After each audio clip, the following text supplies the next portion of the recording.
Level 989. Welcome to a 989 on Health Extra. These quick supplements should help ease any withdrawal symptoms you may experience while waiting for our next full episode. So, Mike, what's on today's agenda? Imagine you're in Napoleonic France. We're talking early 1800s here. It was an uncertain political scene, and someone wants to find out if you're loyal to Napoleon or to King Louis. They might ask, "Do you like violets?" as something of a code phrase, and depending on how you answer, you're revealing your allegiances. What I have to wonder is, how did news about code phrases even get around back then? Hopefully you were up to date on your subscription to Code Phrases Monthly, am I right? If you've listened to more than a couple of our episodes, it won't surprise you at all when I have the strong urge to start out today's extra with, I read an article, and today's no different. So there's this article, see? It's about violets and describes an interesting property of their scent. As described in the article, which will, of course, be linked in the show notes, the smell we associate with violets has been described as powdery, sweet, and ephemeral, but it's also fleeting. The way smell works in the body is somewhat strange.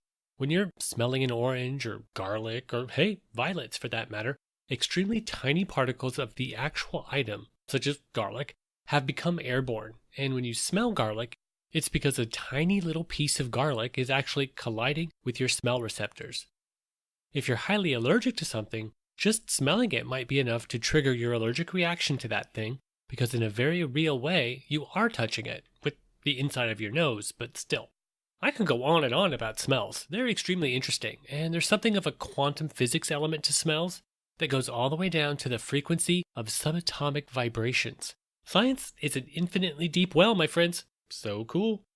In the article about violets, an interesting property of the volatile chemical iodine. It sounds like iodine, right? But it's ionine. And this chemical will briefly stimulate your smell receptors, and then abruptly stop stimulating. And this stop action happens before your body is ready for it. As you've probably noticed, the human brain will automatically begin to ignore a new smell pretty quickly to prioritize other, newer stimuli. But iodine has its own little chemical timer and decides for itself, you've had enough. And that means that your next sniff of a violet is going to register more as a new scent, getting a higher priority in the new smell detected queue. It's not really clear what the purpose of this interesting, always new scent property is, or what benefit it provides to the plant. They might seem simple at first glance, but flowering plants are actually very clever in thousands of different ways, and most of their efforts go toward attracting bees and other pollinators and deterring the critters that might want to eat them. They've definitely not engineered themselves over millions of years just to be attractive to Homo sapiens. Scent is a well-known trigger of memory. I'm sure you've all experienced the instant transport to another time and place that a smell can trigger, whether it's fresh bread from your mom's kitchen when you were 4 years old or the bouquet from your wedding. Smell can definitely take you back. Sometimes the moments in memory we revisit aren't happy memories. People suffering from post-traumatic stress disorder might involuntarily revisit a painful episode again and again in their minds, having flashbacks of the painful incident that started it all. The treatment for PTSD is typically therapy and medication, but experiments looking into modifying and minimizing the traumatic memories themselves have been underway for years now. There's another interesting article, this one from The Atlantic, that explores the possibilities and problems with memory editing for PTSD sufferers in more detail, and I recommend you check it out. I'm just a layperson, but I wonder if smell could play a different role in PTSD and memory therapy. What if, in the midst of a traumatic event, perhaps I'm a soldier on the battlefield, and as I and my squad come under heavy fire, we start taking hits, the special scent chemical could be released.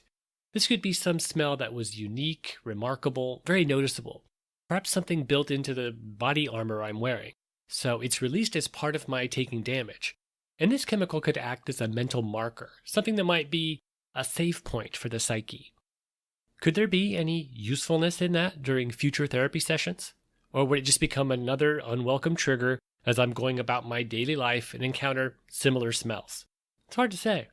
I also wonder about the future, when we might be able to go to a therapist and edit out any bad memories we choose. How would you change as a person if the most significant negative experiences in your life were deleted? Of course, you can't just delete the one original instance of the bad thing that happened. Memory is a complex web, not a simple timeline. So other significant moments that were impacted by that initial bad experience would also need to be deleted or modified. Things could quickly get out of hand. Could you lose yourself in a sea of warm fuzzies without the context-giving, necessary punctuation of a few blue meanies? A lot of science fiction explores the results of editing your brain, and they almost never turn out well. It'll be interesting to discover where the science of memory editing takes us in the future. That's all for now. You can find links to read more about today's topics at level989.com. Why not take a moment to rate or review us in iTunes, or give us a mention on social media? We can't help everyone if they don't know we exist. Don't rely on us as an alternative to medical advice from a professional healthcare provider. For the full disclaimer, please see our website. Thanks for listening, and now, go health yourself.